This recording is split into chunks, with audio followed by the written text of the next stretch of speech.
Hey folks, a real quick one for those who know my schedule on weekdays. Today, Wednesday, the 19th of February 2025 is one of my many Wednesdays where I'm due to have my weekly catch up with Anthony Dodge, the Model Train Outsider. Yes, indeedy.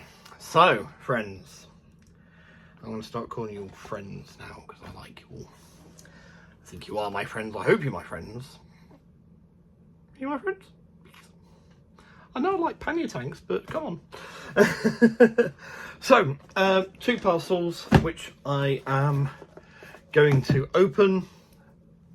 For you, it'll be a fade to black, and then we'll do one, then the other. It's a mixed bag today, as I hope you're starting to expect from me a little bit. Yes, two different gauges, two different countries. Let's get to it. Back in a second. Okay, friends, and now. We have the first one, which is the one I was expecting today. The other one I wasn't expecting, I will admit. There's the parcel thing. Here's all the paper. And here is the locomotive. And you know, I was convinced it was a Cato product. Obviously it isn't. It's a Tomix one. Interesting. It means it's a new one. This style of locomotive as well. So I've got two more of these, and they are both Cato models. Excuse me while I quickly snip this as fast as possible. All this care and that's been put into safely passing the model, and I'm here trying to undo it as fast as I can. Oh dear, dear me. Right, especially for you, the viewer. There we are. So, what do we have? We have a Tomix. This is product number 7164, and it is EF 510 locomotive 510, which is the initial run. It says enhanced deployment version, but this is the freight only version of the EF 510. I do have another two of these. One that pulls the Cassiopeia, dedicated to pulling the Cassiopeia. What do you call it? You hear buzzing, it's nothing of consequence. And if you hear beep, it's just a microwave. Yeah, it's a Land Cruise train, and the other one is for pulling the Hokkaido sleeper. But this one is the Red Thunder. I think yes, Red Thunder. You see that down the side, hopefully. That's in view. Very similar to a German paint scheme there, Anthony. The grey and red. But yes, this is Red Thunder. And this is the freight only version. I believe it is actually geared for more for oh,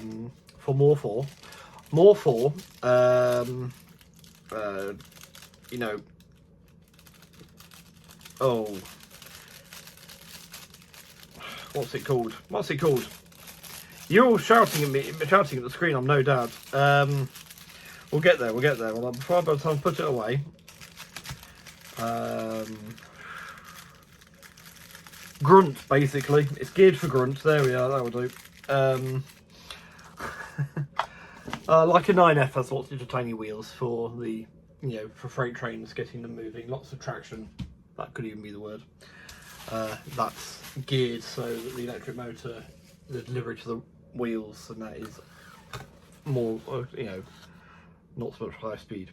Anyway, the one I was not expecting. So this has come from, oh, that's lovely. This has come from Marcia. It's actually come from Rapido Trainers, but for those who don't know, the manager of Rapido Trainers UK purchased this Beckett locomotive, Marcia, at the Kensington, Sussex, and I was made aware that they've done a set of wagons to raise funds for Marcia's restoration and upkeep. And I wanted all of them. I will admit I wanted all of them, but at this time I could only afford one of them, so I chose the most special one to me. And this is my first non-brake van Rapido wagon, so I look forward to this. They've got the dreaded packing peanuts.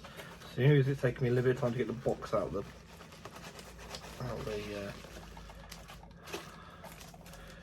thing.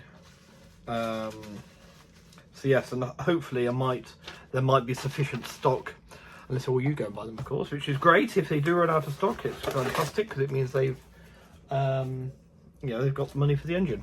I'd like to go and get the others if I can, but I chose the most special one to me, which is actually the Peckett & Sons one. Reason for this is my first cab ride and my first ever steam locomotive I drove was Sir Gomer, a Peckett OX1 class. So it was naturally the Peckett one was the one for me. The Manning Wardle one is the one I'd like next, just because it's Manning Wardle. Really, it should be Hunslet. Hunslet should be the next one I get, because I've driven what most people know as a J94 as well, and worked on them as well, so which is quite cool. Cleaned both Gomer and J94. Anyway, so it's a quick one, Christopher. So there it is, a bit easy to see. We will get it out of its box here. So that is 967434, the product number. Obviously its delivery is fictitious as far as I'm aware.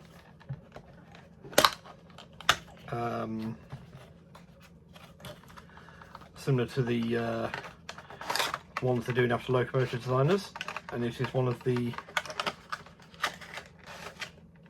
1907 RC8 private owner wagons. Oh, hello. Just tried to with side doors of that style. There's the Middleton Colliery one. The packet just sprung open on its own, which is interesting. So yes, it does allow me to lift up the wagon and let you inspect. Apologies for my fingernails, I have literally just got back from work. It's something I notice on people's videos. I don't ever comment it because it's not my place to. I assume it's similar to that. Yeah, you've been working on your layout, you've been doing something involving some level of dirt, and you know, it's life, it happens. We can't all be pristine all the time. Some of the time would be nice though, eh? But no. So yes, the underframe detail. Let's try and get that in the light for you. These do have roller bearings in the wheels, so the wheels do rotate really freely. Well, that one doesn't rotate quite freely, but I'm sure it'll be fine on the track. And the details do say Peckett & Sons Limited, Locomotive Engineers Bristol, products of experience. Number 1631, which I've now got a feeling is possibly Marcia's number there. You'll be able to tell me. You'll be able to go back in the video and have a look.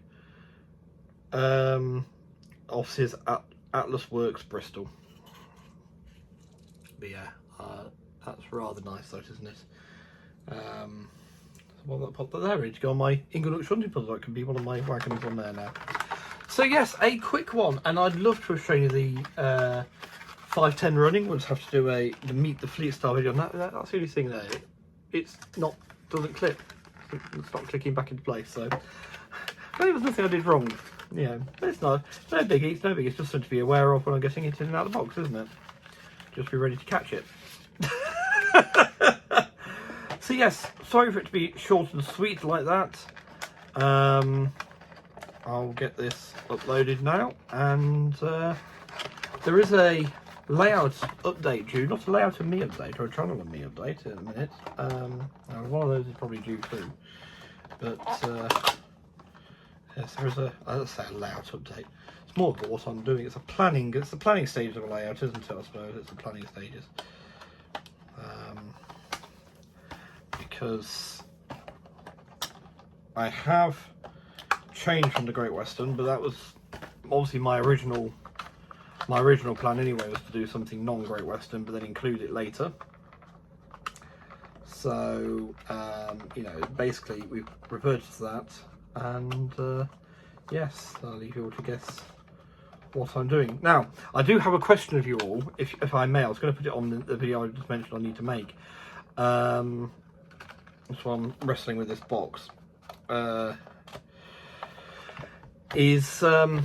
If you've put any videos up recently, if you're watching this, you've put more model railway videos, if it's a layout update, if it's a show visit, if it's anything UK model train related, please, if you can, either just let me know down in the comments, if YouTube lets you, can you put a link in, please?